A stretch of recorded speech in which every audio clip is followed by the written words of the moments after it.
Nicht auf Deutsch reden würde. Es tut mir leid, ich hoffe, dass Sie das auch verstehen.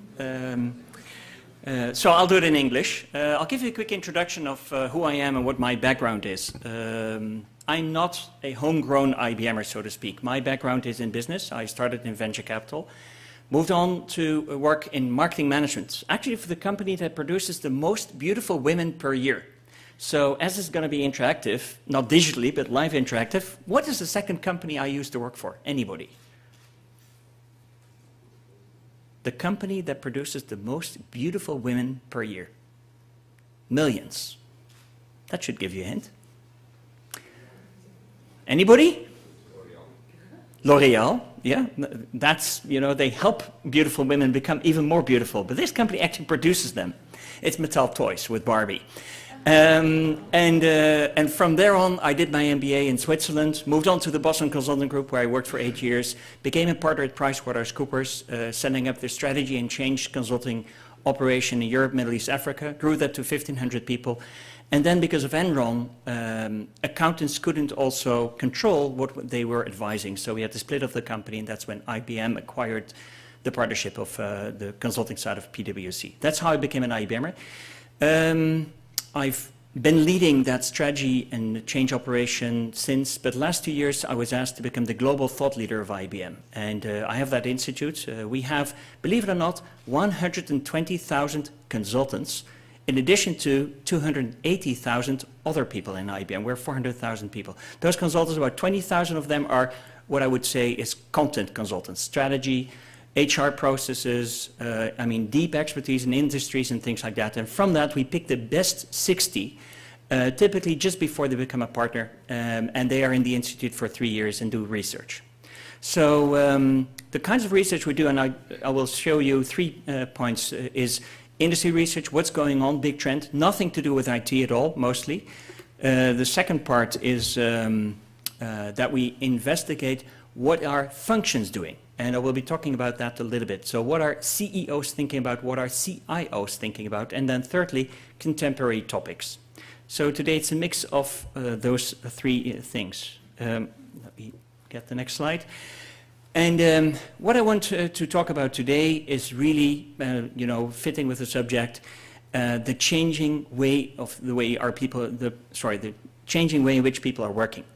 We are seeing that digital native generation coming into our organizations, but we all are, digital natives ourselves. I just saw Paul from Cisco here. And Paul, can you stand up for a moment? Yep. And would you, are you going to flip today? I will flip today. Okay. So Paul is our flipper. And, Paul has, Cisco acquired this company. It's fantastic. It's a small camera. And he's now flipping me. And that video will be, if it makes some sense, sent on to his community, and he does it on the internet and things like that. So everything is interactive, everything is digital, everything is multi. So you see that happening all over the world. Those networks, which were mainly physical, become digital in many ways. And that means we see a number of changes. It also means digital is everywhere. This is, the demonstration of that. This is somewhere in Romania. I was traveling and I made that picture a number of years ago. It is everywhere. So, but it also comes with huge challenges. Employees lose a lot of time finding information they need, on average some 5 hours per week, because they just can't find what they were looking for.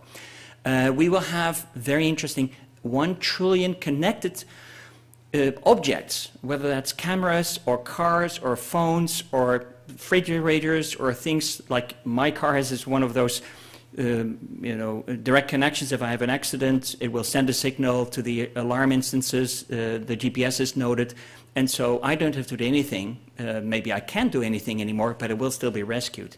We lose a lot of money in miscommunication, things like that. So it's a huge challenge to fight in this digital age.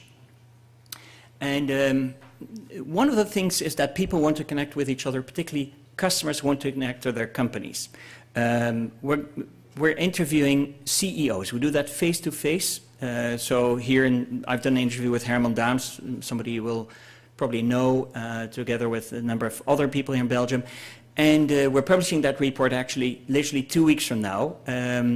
We do that every 2 years, and we interview some 1,000 to 1,500 chief executives. The last time we did it 2 years ago, one of the questions we asked the the CIOs, CEOs was, you know, how do you think about that? That connection, that connectivity, that people are speaking about you, that there's a lot of visibility of what you do and critique and openness and things like that. And the vast majority of CEOs don't see that as a threat. They see that as an enormous opportunity to grow the brand, to be more visible, to be more interactive. And so 76% of CEOs say, yes, that's a good thing. So the digital natives are coming in. We are all, to some extent, digital natives, I would say. You know, we have to be that if you want to be successful. And CEOs are recognizing that.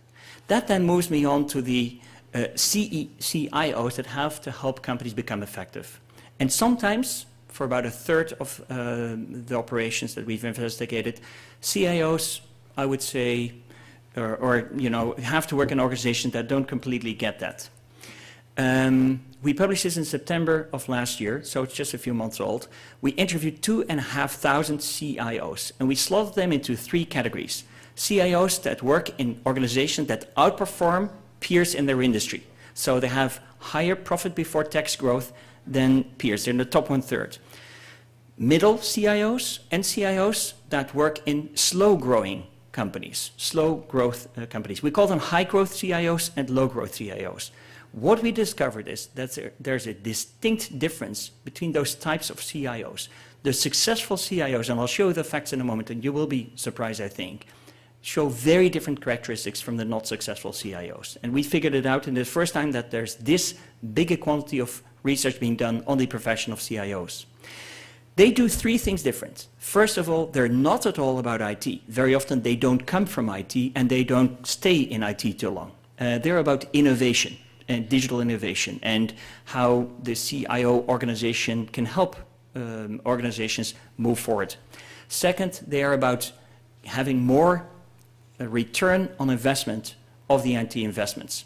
I gave this presentation to a set of analysts and they said, Peter, you made a spelling mistake there. Raising the ROI of IT should be raising the ROI of IT. I said, that's what it says. He said, no, I meant raising the ROI of IT. I said, sorry? He said, yeah, the return on yesterday. I mean, there's so much money in there that it's about time to, you know, get more bang for the buck. You know, don't put in more hardware or software. You know, make sure that what you have is being used, or put a thin layer over it so that the data that is there is being analyzed and put to great use.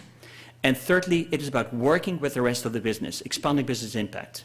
Now, to do that, we figured out the CIOs, if you want to be good in innovation, you have to be visionary together with the business, but also make sure it happens. If you want to raise the return on investment of IT, you have to be, at the one hand side, understand where the business is earning its money.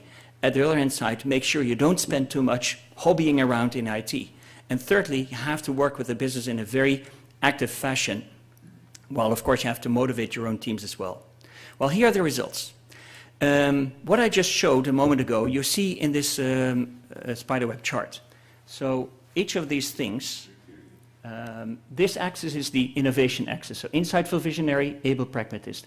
This is the return on investment axis, savvy value creator, relentless cost cutter. And this side is collaborative business leader.